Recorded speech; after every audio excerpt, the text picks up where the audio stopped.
Para naman sa ating Connecting Pinoys Around the World, pasyalan natin ang tuktok ng bundok Zaizan sa Mongolia kung saan makikita ang monumentong itinayo bilang alaala sa mga sundalong lumaban sa World War II. Ito po ang ulat sa atin ni Antonio Gan. Antonio? Good morning kuya at sa ating mga kasambahay. Nandito ako ngayon sa Zaizan Tolgoy Monument sa tuktok ng bundok ng Zaizan sa Ulaanbaatar, Mongolia. Ang monumento ito ay tinayo ng mga Russians bilang alaala sa mga sundalong Russians at mga Mongolian na nakipaglaban at namatay noong World War II.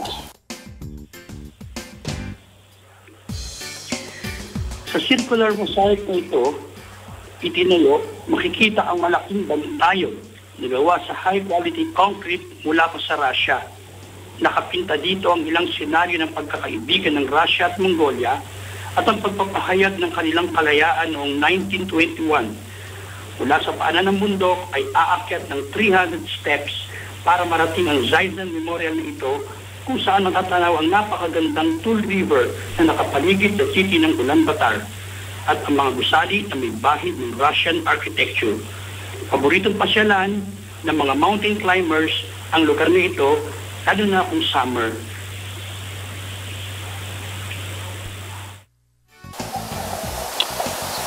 Samantala, bigyan daan naman natin ang makabati ang ating mga kababayan mula dito sa Ulaanbaatar, Mongolia sa kanilang mga mahal sa buhay sa Pilipinas.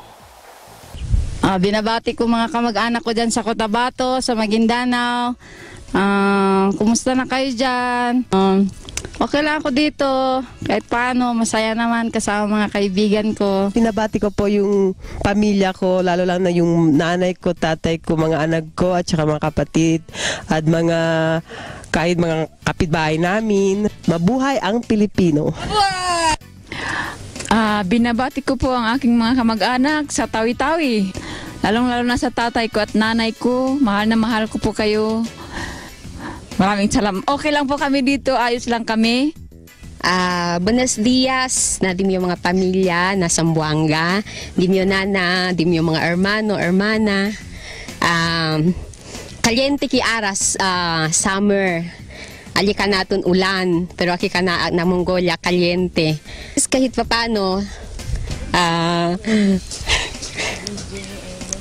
alegre man kami maskin lehos kami ng mga pamilya, junto na dyan mga barkada once in a week, then enjoy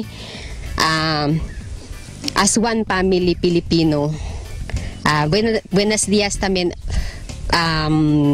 con todo ka naman aki.